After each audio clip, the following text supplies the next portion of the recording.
ബംഗ്ലാദേശിലെ വിരമിച്ച major general സമീപകാലത്ത് ഒരു അറിയിപ്പ് കൊടുത്തു. പാകിസ്ഥാനെ എതിർത്ത് ഇന്ത്യ യുദ്ധം ചെയ്യാൻ തയ്യാറെടുക്കുന്ന ഈയൊരു സമയം പ്രയോജനപ്പെടുത്തി ചൈനയും നമ്മളും ചേർന്ന് ഇന്ത്യയെ ആക്രമിക്കണം. ഇതായിരുന്നു അദ്ദേഹത്തിന്റെ അഭിപ്രായം. ഇത് അദ്ദേഹത്തിന്റെ സോഷ്യൽ മീഡിയയിൽ നൽകുമ്പോൾ ബംഗ്ലാദേശിലെ നിരവധി ആളുകൾ ഇതിനെ പിന്തുണച്ചു. ചിലർ ഇതിന് എതിർപ്പും അറിയിക്കുന്നു. എന്നാൽ ബംഗ്ലാദേശ് സൈന്യത്തെ സംബന്ധിച്ച് അത്രത്തോളം വലിയ സൈനിക ശേഷിയൊന്നും തന്നെ അവരുടെ പക്കലില്ല. പല സമയങ്ങളിലും മറ്റു രാജ്യങ്ങളെ ആശ്രയിച്ചാണ് അവർ ഉള്ളത്. ഈ സാഹചര്യത്തിൽ ഈ മേജർ ജനറൽ എന്താണ് ഈ ആക്രമണം എന്ന് പറയുന്നതിലൂടെ ഉദ്ദേശിച്ചത്? മാത്രവുമല്ല, ഇതിൽ ചൈനക്കാർ എങ്ങനെ സഹായിക്കും? ഇവയെല്ലാം ഈ വീഡിയോയിലൂടെ വിശദമായി അറിയാം.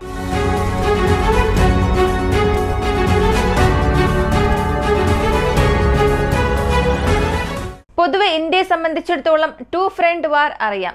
2.5 ഫ്രണ്ട് വാറും നമ്മൾ കേട്ടിട്ടുണ്ട്. ഇതിനെക്കുറിച്ച് നമ്മുടെ ചാനൽ നമ്മൾ സംസാരിച്ചതാണ്. 2 ഫ്രണ്ട് വാർ എന്നത് പാകിസ്ഥാനെയും ചൈനയെയും ഒരേ സമയത്ത് കൗണ്ടർ ചെയ്യുന്ന ഒരു സാഹചര്യം ഉണ്ടാകും. എന്നാൽ ഇപ്പോൾ ബംഗ്ലാദേശ് പറയുന്നത്, അതും പ്രധാനമായി ഷേഖ് ഹസീന ഇന്ത്യയിലേക്ക് രക്ഷപ്പെട്ട് വന്നതിന് ശേഷം ബംഗ്ലാദേശ് പറയുന്ന ഒരു അഭിപ്രായം, ഇന്ത്യ എന്ന കൺട്രി ഉള്ളിടത്തോളം കാലം ബംഗ്ലാദേശിനെ കൊണ്ട് വികസിക്കാനേ സാധിക്കില്ല, ബംഗ്ലാദേശിനെ കൊണ്ട് വളരാൻ കഴിയില്ല എന്നുള്ളതാണ് അവരുടെ അഭിപ്രായം. അപ്പോൾ ഇന്ത്യക്ക് എതിരെയുള്ള ഒരു സെന്റിമെന്റ് ഇന്ന് ബംഗ്ലാദേശിൽ വർദ്ധിച്ചു വരികയാണ്. ഇത് എത്രത്തോളം വർദ്ധിച്ചു എന്ന് ചോദിച്ചാൽ, സോഷ്യൽ മീഡിയയിൽ ഇന്ത്യക്ക് എതിരെയുള്ള അഭിപ്രായങ്ങൾ പോസ്റ്റ് ചെയ്യുക മാത്രമല്ല, അതിർത്തികളിൽ പോലും അത് റിഫ്ലക്റ്റ് ആകുന്നുണ്ട്. അതിർത്തിയിലുള്ള ജനങ്ങൾ നമ്മുടെ BSFനെതിരെ പ്രതിഷേധിക്കുന്നു, കല്ലുകളെടുത്ത് എറിയുന്നു. അതേസമയം നമ്മുടെ BSF വഴിമാറി അവരുടെ ബോർഡറിനുള്ളിലേക്ക് പോയാൽ അവരെ അടിച്ച് ടോർച്ചർ ചെയ്യുന്നതൊക്കെ ഒരു പതിവായി മാറിയിരിക്കുകയാണ്. 2 ദിവസത്തിന് മുൻപ് പോലും ബംഗ്ലാദേശിന്റെ ബോർഡർ സെക്യൂരിറ്റി ഫോഴ്സ് BGP ഇന്ത്യയുടെ BSF ഓഫീസേഴ്സിനെ തെറ്റായി ഹാൻഡിൽ ചെയ്യുന്നതുപോലുള്ള വീഡിയോസ് റിലീസായി. അത് വളരെ സെൻസിറ്റീവ് ആയതുകൊണ്ട് തന്നെ ആ ഒരു വീഡിയോ നമ്മൾ ഇവിടെ പ്ലേ ചെയ്യാൻ സാധിക്കില്ല. എന്നാൽ ഇപ്പോൾ സംഭവിച്ചിരിക്കുന്നത്, ബംഗ്ലാദേശ് ബോർഡർ ഗാർഡ്സിനെ ഇന്ത്യൻസ് ആക്രമിക്കുന്നത് പോലുള്ള ചില വീഡിയോസ് ആണ്. അവർക്ക് എതിരെയുള്ള സ്വരമുയർത്തുകയും കല്ലെറിയുക, ഇങ്ങനെയുള്ള കാര്യങ്ങൾ നമ്മുടെ ബോർഡറിലും സംഭവിക്കുന്നുണ്ട്. ബംഗ്ലാദേശുമായി അതിർത്തിയിലുള്ള ഈ ഒരു പ്രശ്നം ഇപ്പോൾ ഹീറ്റപ്പ് ആയിട്ടുണ്ട്. പക്ഷേ പാകിസ്ഥാന്റെ അത്ര ഇല്ലെങ്കിൽ പോലും അവിടെയുള്ള ജനങ്ങളെ പ്രകോപിപ്പിക്കുകയും ചില ക്ലാഷുകൾ അവിടെ സംഭവിക്കുകയും ചെയ്യുന്നുണ്ട്. കൂടാതെ ഇതുവരെയും ഉണ്ടായിരുന്ന, അതായത് ഷെയ്ഖ് ഹസീനയുടെ സമയം മുതൽ ഇന്ത്യക്കും ബംഗ്ലാദേശിനും ഇടയിൽ ഉണ്ടായിരുന്ന എല്ലാ ഇടപാടുകളും റദ്ദാക്കി. ഒരു റെയിൽവേ പദ്ധതി പോലും അവർ ബാക്കി വെച്ചില്ല.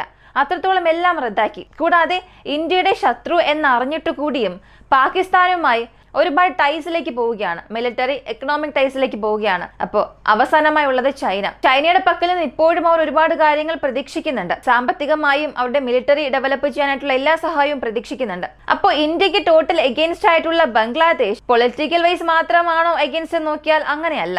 സൈന്യത്തിൽ പോലും ചിലർ എഗെയിൻസ്റ്റ് ആണെന്നുള്ളത് മനസ്സിലാക്കാൻ സാധിക്കും. ബംഗ്ലാദേശിനെ സംബന്ധിച്ചിടത്തോളം ഇപ്പോൾ അവരുടെ സൈന്യം പറയുന്നത്, ഇന്ത്യ ഒരു വലിയ ശക്തിയാണ്, ഇന്ത്യയെ കമ്പയർ ചെയ്യുമ്പോൾ ബംഗ്ലാദേശ് ഒന്നും തന്നെ ഇല്ല, ഞങ്ങളുടെ പക്കൽ സാമ്പത്തികമില്ല, അത്ര എക്യുപ്മെന്റ്സ് ഒന്നും തന്നെ ഇല്ല. അപ്പോൾ ഇന്ത്യക്കെതിരെ ഒരു യുദ്ധം ചെയ്ത് ഒരിക്കലും ജയിക്കാൻ സാധിക്കില്ല, ഇന്ത്യയുമായി ഒരുമിച്ച് പോകുന്നതാണ് നല്ലത് എന്ന് നിലവിൽ ഭരണത്തിലുള്ള ബംഗ്ലാദേശ് സൈന്യത്തിലുള്ള ടോപ്പ് ഓഫീഷ്യൽസ് എല്ലാം പറയുന്നുണ്ട്. എന്നാൽ ഇങ്ങനെയുള്ള അഭിപ്രായങ്ങൾ ചില സമയങ്ങളിൽ ബംഗ്ലാദേശ് ജനങ്ങൾക്കിടയിൽ തന്നെ ചില വെറുപ്പുകൾ ഉണ്ടാക്കുന്നുണ്ട്. ബംഗ്ലാദേശ് ട്വിറ്റർ ഹാൻഡിൽസിലും അതൊക്കെ കാണാൻ സാധിക്കും. അവരുടെ രാജ്യത്തിലെ ജനങ്ങൾ തന്നെ ആ രാജ്യത്തിലെ സൈനിക ഉദ്യോഗസ്ഥർക്കെതിരെ മുദ്രാവാക്യങ്ങൾ ഉയർത്തുന്നുണ്ട്. എന്തിനു വേണ്ടി നിങ്ങൾ ഇന്ത്യക്ക് സപ്പോർട്ട് ചെയ്യുന്നു എന്നൊക്കെ പറഞ്ഞ്. എന്നാൽ യഥാർത്ഥ സത്യം എന്താണെന്ന് നോക്കിയാൽ, ഒരു യുദ്ധ സാഹചര്യത്തിൽ ബംഗ്ലാദേശ് സൈന്യത്തെ കൊണ്ട് ഒരിക്കലും ഇന്ത്യക്കെതിരെ യുദ്ധം ചെയ്ത് ജയിക്കാൻ സാധിക്കും. ഇത് അവർക്ക് നന്നായി തന്നെ അറിയാം. അതുകൊണ്ടാണ് ഇന്ത്യയെ പ്രവോക്ക് ചെയ്യാത്ത രീതിയിലുള്ള അഭിപ്രായങ്ങൾ അവർ പങ്കുവയ്ക്കുന്നത്. പ്രകോപനപരമായ അഭിപ്രായങ്ങൾ എക്സ് ആർമി മാനിൽ നിന്നാണ് വരുന്നത്.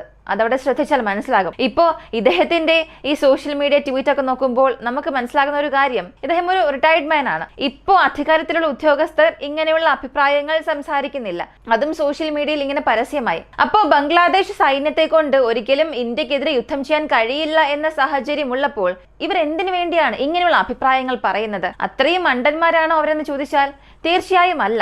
ഇവരുടെ ഈ ആശയത്തിന് പിന്നിൽ മറ്റൊരു പ്രധാനപ്പെട്ട കാര്യമുണ്ട്. അതായത് ഈ പ്രത്യേക വ്യക്തി തന്നെ പറയുന്നത്, 7 സിസ്റ്റേഴ്സ് സ്റ്റേറ്റ്സ് എന്ന് വിളിക്കപ്പെടുന്ന ഇന്ത്യയുടെ ആ 7 പ്രവിശ്യയിലെ ജനങ്ങൾക്കും അവരുടെ സംസ്കാരത്തിനും അവരുടെ ആചാരങ്ങൾക്കും ഇന്ത്യയിലുള്ള മറ്റു ജനങ്ങൾക്കും ഒരുപാട് വ്യത്യാസമുണ്ട്. ഇന്ത്യയിലുള്ള ജനങ്ങളുടെ ആചാരത്തിനും സംസ്കാരത്തിനും തമ്മിൽ വളരെയേറെ വ്യത്യാസമുണ്ട്. ഇവർ തമ്മിൽ ഒരിക്കലും മാച്ച് ആകില്ല എന്നാണ് പറയുന്നത്. ഇതിനെ ഒരു കാരണമായി കാണിച്ച് ആ സ്ഥലത്തിനുള്ളിലേക്ക് കലാപകാരികളെ അയച്ച് ആ ഒരു പ്രദേശത്തെ അസ്ഥിരമാക്കുകയും ചെയ്യണം. എന്നിട്ട് ആ ഒരു സാഹചര്യത്തെ പ്രയോജനപ്പെടുത്തി ബംഗ്ലാദേശ് സൈന്യം ആ പ്രദേശത്തെ നിയന്ത്രിക്കണം എന്നുള്ളതാണ് ബംഗ്ലാദേശ് സൈന്യത്തിലുള്ള അധികാരികളുടെ അഭിപ്രായം. അപ്പോൾ ഇദ്ദേഹം പാകിസ്ഥാന്റെ സെയിം ടാക്ടിക്സ് ആണ് ഉപയോഗിക്കുന്നത്.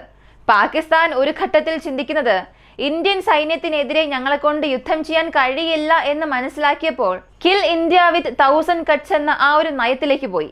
അതായത് ചെറിയ ചെറിയ കഷ്ണങ്ങളാക്കുക, 1000 കഷ്ണങ്ങളാക്കി നിന്നെ കൊല്ലും എന്ന ആ ഒരു രീതി. മുഴുവനായും സൈന്യത്തെ ഉപയോഗിക്കാതെ ചെറിയ ചെറിയ തീവ്രവാദ ഗ്രൂപ്പുകളെ ഇന്ത്യയിലേക്ക് അയക്കുകയും അതുവഴി ഇന്ത്യയെ അസ്ഥിരപ്പെടുത്തുക, അവസാനം ഇന്ത്യയെ മുട്ടുകുത്തിച്ച് താഴേക്ക് കൊണ്ടുവരിക എന്നുള്ളതാണ് ഇവരുടെ ഈ ഒരു ടാക്ടിക്സ്. ഇതായിരുന്നു പാകിസ്ഥാന്റെ തന്ത്രം. പക്ഷെ അതെങ്ങനെ വർക്കൗട്ട് ആയി എന്നുള്ളത് നമുക്കറിയാം. ഇപ്പോൾ അതേ സ്ട്രാറ്റജി തന്നെയാണ് ബംഗ്ലാദേശിലുള്ളവർ ഫോളോ ചെയ്യുന്നതായി ഈ ട്വീറ്റിലൂടെ തന്നെ നമുക്ക് മനസ്സിലാകുന്നുണ്ട്. ഇതിനെ രണ്ട് രീതിയിൽ നമുക്ക് കാണാൻ കഴിയും. ഒന്നാമത്തേത്, ബംഗ്ലാദേശ് സൈന്യത്തിലുള്ള അധികാരികൾ, നിലവിൽ പവറിലുള്ളവർ ഇന്ത്യക്കെതിരെയുള്ള അഭിപ്രായങ്ങളോ ഇന്ത്യയെ പ്രകോപിപ്പിക്കുന്ന രീതിയിലുള്ള സ്റ്റേറ്റ്മെന്റ്സോ പറയുന്നില്ല. ഇനി രാഷ്ട്രീയ നേതൃത്വത്തിലും നേരിട്ട് ഇന്ത്യക്കെതിരെയുള്ള അഭിപ്രായങ്ങൾ പറയുന്നതിന് പകരം പരോക്ഷമായി ഇന്ത്യക്ക് എഗെയിൻസ്റ്റായ അഭിപ്രായങ്ങൾ എല്ലാ സ്ഥലങ്ങളിലും പറയുന്നുണ്ട്.